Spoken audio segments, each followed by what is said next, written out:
Ladies and gentlemen, welcome to another exciting episode of Ooh, fuck. Ooh, ooh, fuck. I love this. It's my favorite podcast. Welcome to another exciting episode of Geek Out Championship Wrestling, the only wrestling podcast with the regality to do an episode on a pay-per-view-ly basis.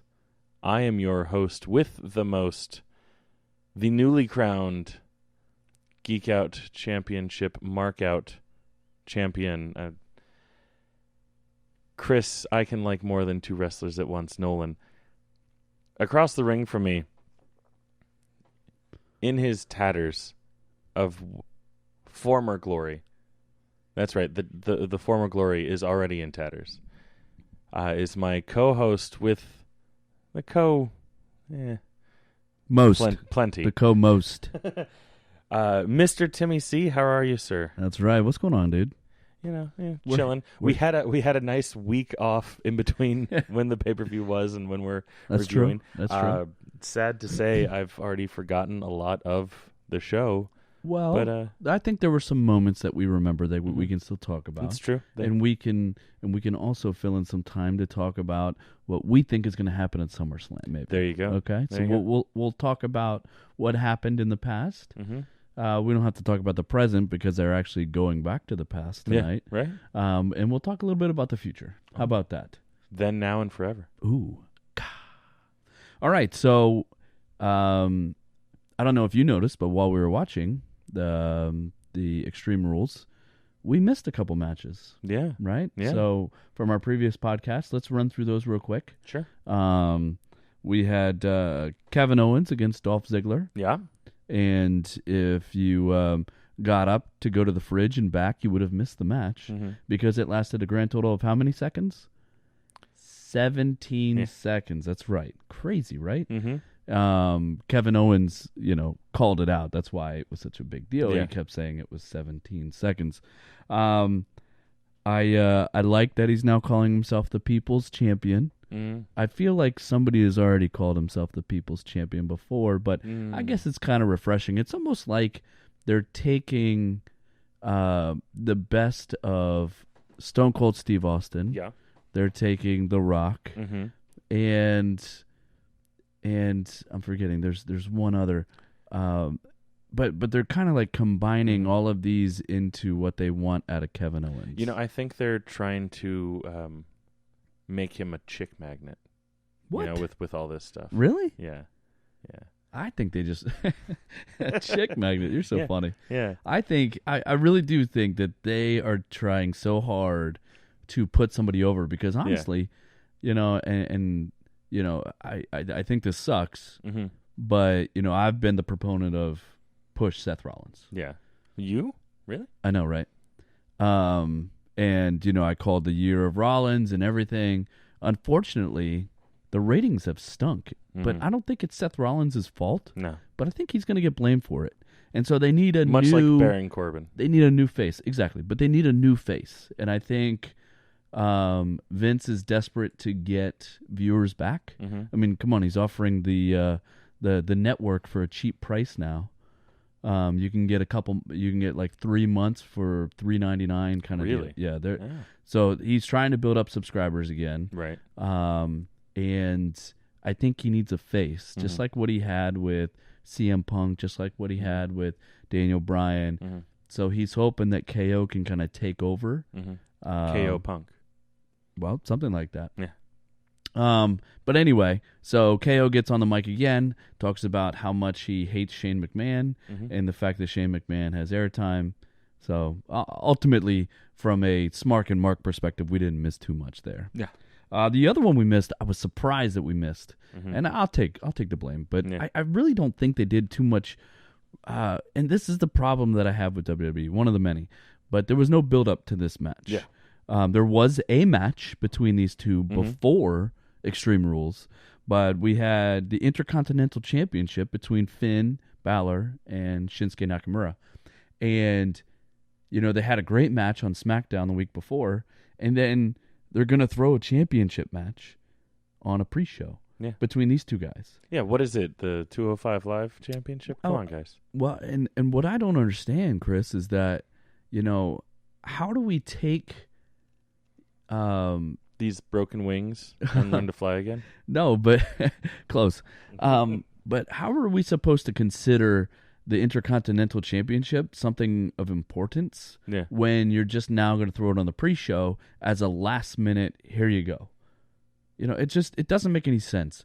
I remember a time when the U.S. title and the Intercontinental title were titles that guys would fight their tails off for. And like The Miz. Yeah, but it meant something. Yeah. And when you just throw a match on the pre-show, it doesn't matter. And there was a title change. So you have Shinsuke win, and it's like, big whoop, And if you check social media and all, it's like, oh, the return of Nakamura. Oh, this is so great. It's like half of the people didn't even watch it. Yeah. What a waste. I didn't see it because I didn't watch the pre-show at all. There was no build. There was one match beforehand, no other real build, and then you hide it on the pre-show. Yeah.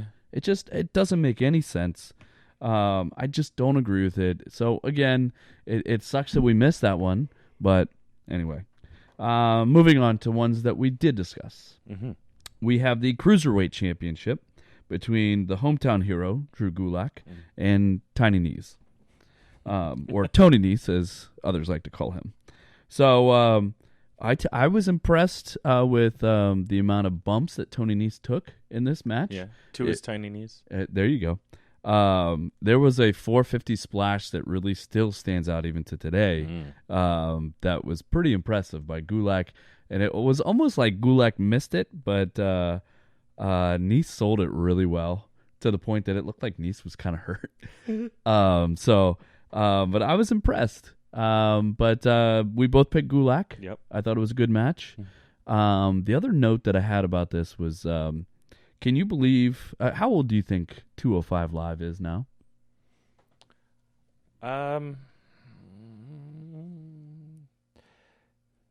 My gut says that they've been running it for it's definitely over a year old. It is. I want to say somewhere in the ballpark of 2, maybe 3 years old. God, you're so good. Yeah? Yeah, that's why we're awesome together.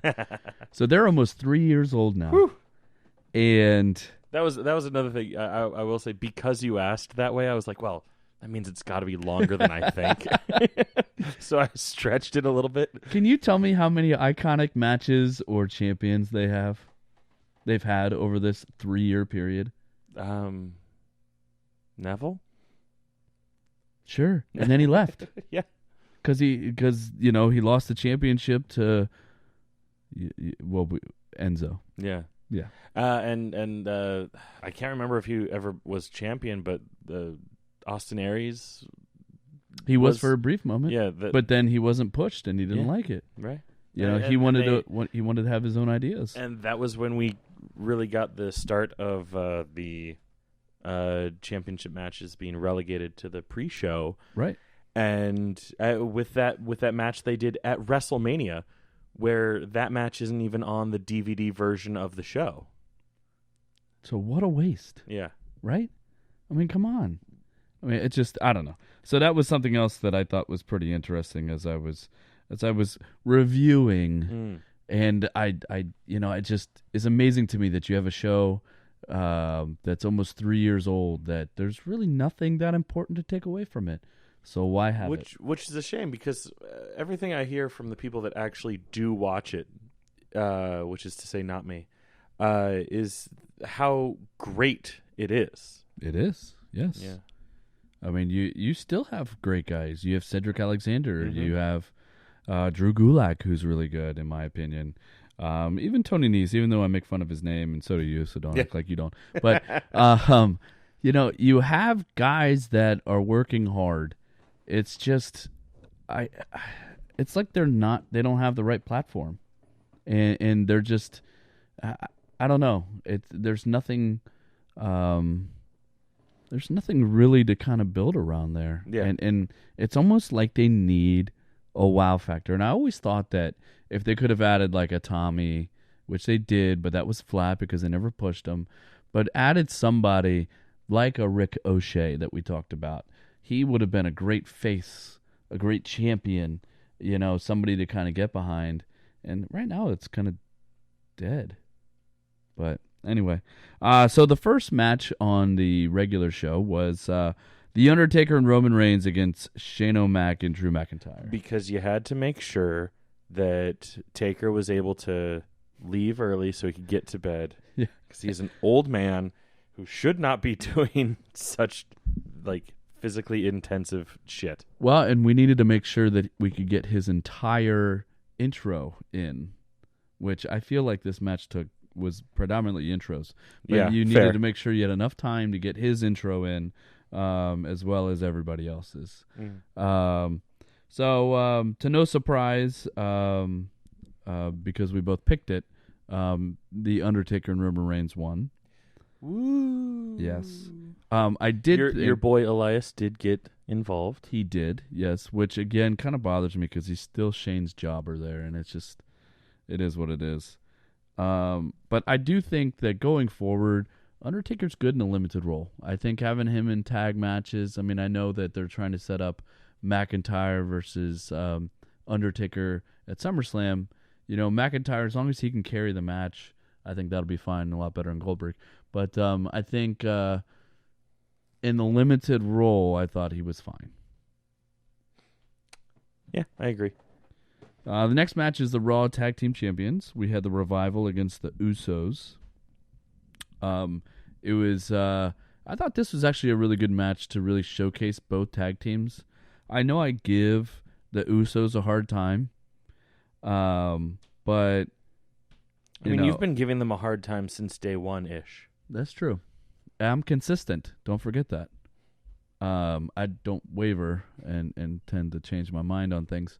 But it's okay. All of us have amnesia sometimes. I mean, that's fine. If you are set in your ways from the onset, and no one ever impresses you or disappoints you to change your opinion of them, it's definitely one way to look at the world. That's true. Yeah. Oh yeah. But I will say I was impressed with the chemistry between both of these tag teams. There was a lot of cool spots.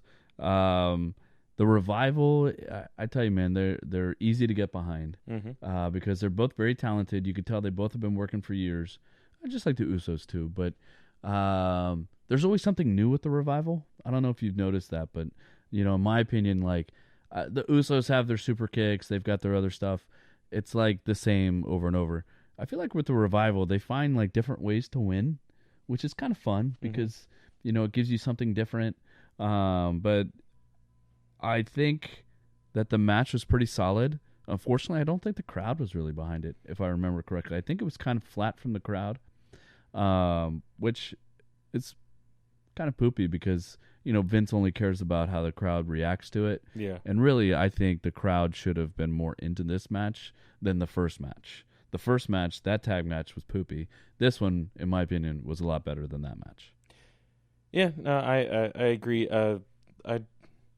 Unfortunately, partially just because it's been so long since the match happened, for me, I don't recall too much in terms of the specifics. But yeah, I mean, two solid teams doing solid team shit. Top guys doing top guy things. Amen. Clink. Tink. Aleister Black versus Cesaro. This to me was one of my favorite matches of the card. I really enjoyed it. I don't think this match was as good as the one that they did before, but I do think that this one was still really solid. Both guys had some really cool looking moments. I really liked the uppercut that Cesaro did in the middle of the ring when he caught Aleister Black on his shoulders and then dropped him into the middle of the ring to an uppercut. I thought that was really cool, and I thought at that point, oh my God, I think Cesaro's going to win this. It's always a cool move when Cesaro does that uppercut. I'm anxious to see kind of where the direction for both of these guys go. Rumor is that maybe Randy Orton's in the future against Aleister Black, which is something that you're looking forward to. Yeah, I know because you're a huge Randy Orton fan. Just love him. But either way, I think it was a good match, a very good match. I'm sorry, and I enjoyed it. I think I went with Black and you went with Cesaro, if I remember correctly. Because I think at one point I was feeling pretty good about my picks. No, on this we both have Black. Oh, we both did Black. Yeah. Okay. So anyway, we both were on the mark there. Yep. You like that? SmackDown Women's Championship. We had Bayley versus Bliss and Cross. Mm-hmm. So, just like we predicted, there was no Sasha Banks. Nope. She's over in Japan finding herself. Eat, pray, loving her way through Japan. Exactly. I thought this match overall was okay. There's not a lot of moments that really stand out. Bayley got the pin on Cross, which is along the lines of what you predicted. Mm-hmm. So you were right in line there. So I guess the question is, does Alexa Bliss blame... Oh, good. See, it didn't come up. Does she blame her for the loss? And did the two of them fight at SummerSlam? Or does Sasha come back and, fight now an available Bayley for SummerSlam? I think, what this match did by having Cross take the pin was kind of open up that avenue. So we'll see where they take it. But again, to me, this match was just okay. Yeah. Yeah, I mean, it had some of my favorite girls in it. But there was nothing that really stood out, to be like, hey, look at this kick-ass match. It was better than the kendo stick on a pole match. Yes. So at least there was that. Yes, that's not saying a lot. No. The last man standing match between Braun Strowman and Bobby Lashley was surprisingly good. I know we kind of poo-pooed it on the pre-show, but they both kind of showed off their, beast skills. They both were very good. They immediately went out into the crowd. I thought there was a lot of great bumps, a lot of great shows there.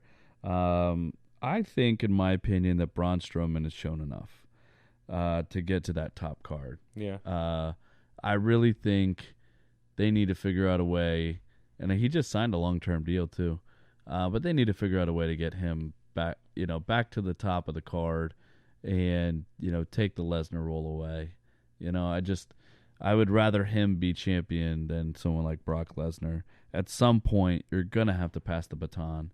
Yeah. And in my opinion, this match, continues to solidify the reasoning behind why I think that way. I think both guys in this match were really good. This was a fun match to watch. I'm tempted to disagree with you. I can see where you're coming from with the merits of it and all, but like now, last man standing matches just don't do anything for me. Right. So, it bored me. Like, yeah, there were some cool spots and stuff like that. I liked the bit where they had blocked off that area that like looks like it was an entrance, right. And they did the suplex or whatever into it, and then to break the count, Braun burst Kool-Aid Man's through the wall. Yeah, I appreciated that, but like there's so much of last man standing matches from my experience have been okay. Let's find a way to walk over here so that we can do this spot. Well, okay, but we got to like kind of while we're going over there. Like, so it's just the visual that was great. Yeah, but like, so yeah, cool, but and also, I mean, I just still don't care at all about Bobby Lashley. Yeah, well, we talked about that on the pre-show. I mean, Yeah. I think there's just not really a role or a niche for Bobby Lashley. And I think he dealt with that before during his first run in WWE. That there was just, yes, he's a beast. Yes, he's muscular, but there's just no role for him. The next match is and I think really these next two matches are the ones that kind of separated us. the SmackDown Tag Team Championship triple threat, where you had Woods and Big E versus Daniel Bryan and Rowan versus Heavy Machinery. Yes. I personally didn't agree with the outcome. Every time I watch Daniel Bryan in a match, I just more and more impressed as a wrestling fan, whether it's the bumps that he takes, whether it's the maneuvers that he makes. He just really knows how to put over a match and put over the people that he's wrestling with, because it's like an art, you know. And it's just, every match of his, especially in pay-per-views, really tells a story. And, the whole Yes movement was him just being an underdog and fighting back, right? And this Daniel Bryan now is more about, it's, yes, I know he's a heel, but he's not your traditional heel in that sense. He's great on the microphone to give you the kind of heel comments, but in the ring, he just, has this knack about him to make any kind of match good. Yeah. So I was thoroughly impressed there. There was a moment there in that match that I thought Heavy Machinery was going to win, and I was about to jump off my seat because I was like, yes, this could do it. And then when Big E was very impressive too. But I tell you, man, hats off. You were the one that predicted this to happen from a markout perspective too. So I know that you were probably pretty excited that the New Day got their first tag win between these two guys. Yeah. So both those guys. Congrats. Yeah. So I know that you were super excited about all that. But alas, more pancakes out of Big E's leotard. As long as they're not coming out after the match. Yeah, that's true. That would be the worst. That's true. United States Championship, Ricochet versus AJ Styles. I have to say, and I'll admit, when AJ Styles came out with the club, I said to myself, I should have picked them. It's just, I don't know what it is, man. When AJ Styles comes out and he's got that "They Don't Want None," it's just, it's such a good entrance song. It's just cool. He came out and I was like, oh, poor Ricochet. He gonna die. Yeah. Well, and the other thing that got me and that kind of bothered me was that I guess I really wanted Ricochet to win. And this goes back to my beef about the U.S. title and the Intercontinental title. That Ricochet just won this belt. Yeah. And already you take it away.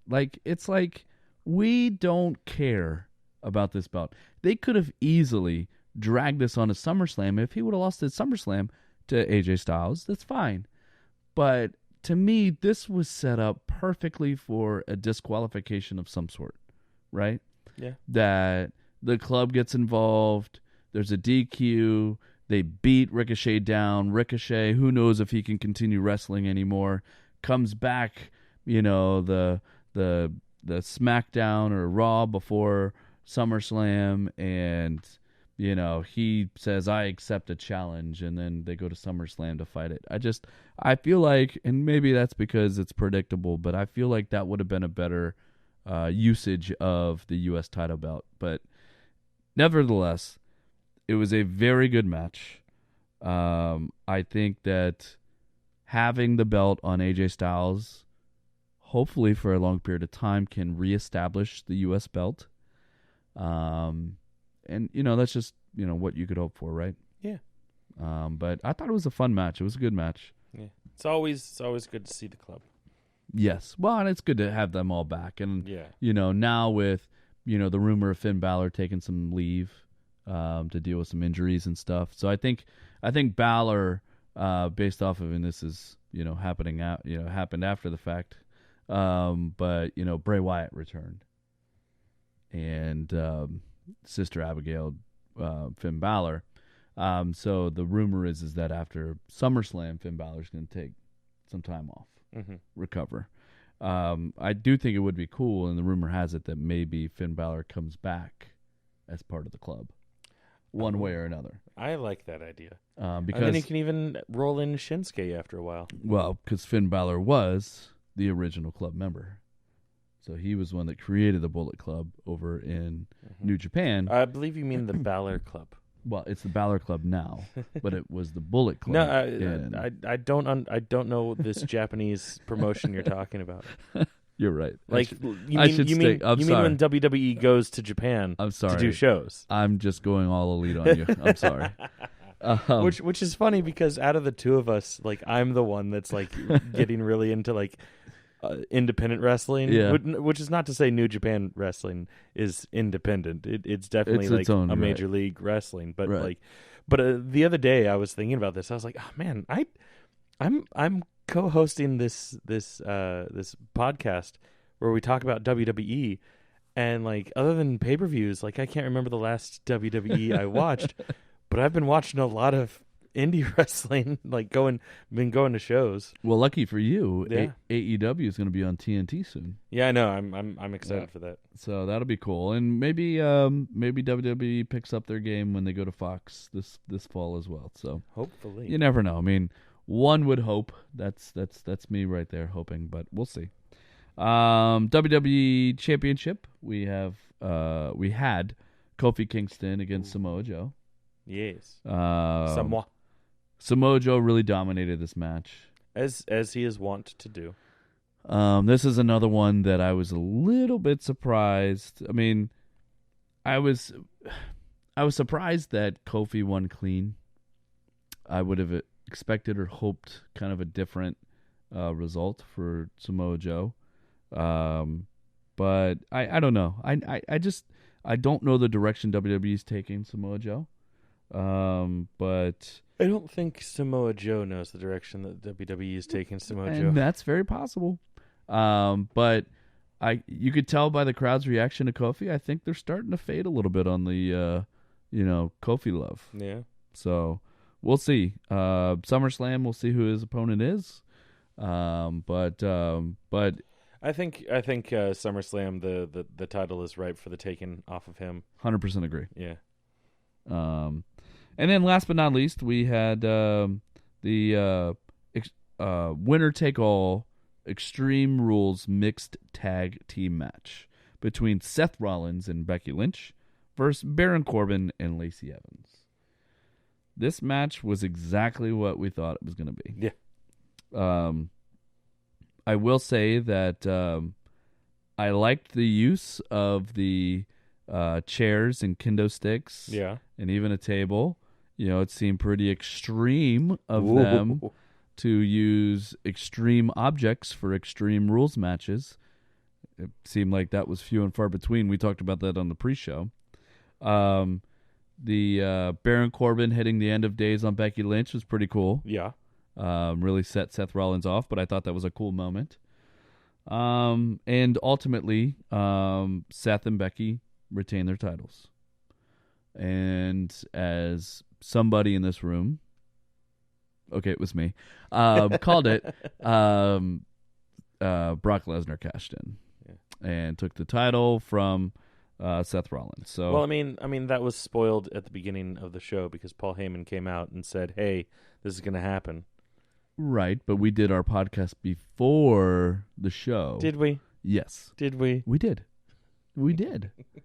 It was like 4 days before. Hey, okay. We, whatever. You won the belt back, so just, chalk it up and just be excited and be happy. But, rubbing it in, come on. Yeah. You know what? That's right. I should stop rubbing it in to you and start rubbing it in to the belt to get that shine back that you let dull while you had it. What were you letting your kids eat off of it or something? There's so much muck on it. I know. Well, at least you got it back. Yeah. I didn't try to FedEx it or anything. That was a deep burn. It was. It's okay. Only true fans get that. Exactly. True GCW podcast fans. People that have been down since day one ish. It was. I will tell you, man. It was really hard to come up with a match of the night because I was in between a couple of them. Yeah. But drum roll, please. Thank you. I think the match of the night had to go to the Revival versus the Usos. Yeah, I really enjoyed that match. I can see that. So yours truly did retain the Go MVP. That's right. Shocker. Why? You've won it before. It's true. Yeah. I had it for like 3 months. Yeah, exactly. Jeez, I tell you. But yeah, I thought that match to me was a little bit better than the SmackDown Tag Team Triple Threat match and the Cesaro Aleister Black. So those were to me kind of the highlights of Extreme Rules. So I thought Extreme Rules overall was fine. It was watchable. It wasn't unbearable. Yeah. I had it on in the background while I was doing stuff, and that worked fine with me. Perked my head up every once in a while when I heard, the announce team like, yeah, exactly. Yeah, so I was like, okay, what happened 10 seconds ago? Yeah, Yeah, I thought it was fine for that. Are there any matches I would go back to watch? Probably not. Yeah. No. But I'm looking forward to SummerSlam. I'm hoping for some more memorable moments, and I'm looking forward to the character of Kevin Owens. As long as we continue that thread going, I'll follow it. I'll take those breadcrumbs, I'll follow it, and see what happens. So, anything more you got on this? No, I mean you said it all. I tried. When you I said feel like that I won, talked a lot. I mean, you're the one that pays closer attention to these shows. So yeah. Well, so inevitably you are going to be the one that has more to say. Right. Yeah. Wait. Are you calling me a chatterbox? What I'm saying is you talk too much. I knew it. Unbelievable. Fans of Botchamania just went like, oh! Yeah. And speaking of talking too much, I will interject here before we close. Mm-hmm. I was very disappointed to see Jeff Hardy get arrested again. Right? That was a shame. I think I didn't want to say anything because I know he's your boy. And I think I've gotten to the point where it's more as like take his character aside from WWE, like that side. Like just as a person, I just feel bad for him. You've got a wife, you got kids, and you're still doing stupid stuff like this. Like I think he's got problems. God, is he charismatic? God, is he exciting? He's such an enigma. He is. He really is. So sorry, I needed to. and just a reminder, you really don't know how hard it is to be Matt Hardy. And if you haven't followed him on Twitter with all of that, that's pretty good. Oh, one more thing. The 24/7 championship. Yes. That's been great. Been consistently the best thing on I love following their social medias. Yes. So I can keep track of what they're doing between shows. But I don't know if you caught it on Raw, but Drake Maverick ended up losing it on Raw when he was trying to really kickstart his marriage. Consummate his relationship. Well, you did say it the right way, but I was just trying to kind of fly by. Sorry. No, you're good. But I did think it was funny that it was mentioned that he should have used the small package to win. Corey Graves, hats off. Renee couldn't control herself. She was laughing so hard, and Vince was yelling in that ear set. That was like, it's just focus, soccer, mama. And Corey Graves like, whatever, dude. Yeah. But it was just really funny. So anyway, the 24/7 championship. I do hope it's more than just Drake and R-Truth at this point, because that's what it feels like. It's just between those two. I do hope there's a third party that gets involved. Let's throw in a little EC3 or something. Yes. I think EC3 is ripe for the pick. I mean, he's been there. He's poor guy. Him and Drake have become like BFFs through this because they both came from that other they both used to live in Florida together. Yeah, that's it. Mm-hmm. Yep. So anyway, so I'm looking forward to SummerSlam. We'll get there. We're on the road, right? And we'll go from there. So you got anything else? No. I think we're good. Well, I will. I'll catch you, and I'll catch everybody else on the road to SummerSlam. We will do our typical pre-show predictions for Smart and Mark. Please shine my belt up so when I win it back at SummerSlam, it'll look nice again. Are you threatening to cash in? I will say I don't know about you, but when I have that belt, I rock it proudly. I was at a drive-through, a Dunkin' Donuts drive-through, getting a nice coffee, and it was sitting on the seat next to me. And the young woman who was giving me my order, she told me, she was like, "Hey, I really like your belt," and I said, "Oh, that one, thank you." Exactly. So GCW, when it's with the Timmy C, gets represented very well. So, I'm just throwing it out there, that, it's kind of a big deal. Yeah. So I hope you utilize it as the big deal that it is and not just let it collect dust on some, corner of a ring somewhere. So just throwing it out there. I'm not the one that haphazardly, takes it, for fast food and, risks smothering it with some high fructose and bullshit. Oh, that's a shame. That's a shame. All right. All right. Timmy C out. Drinks on you, Malt. We will see you at SummerSlam. Yes.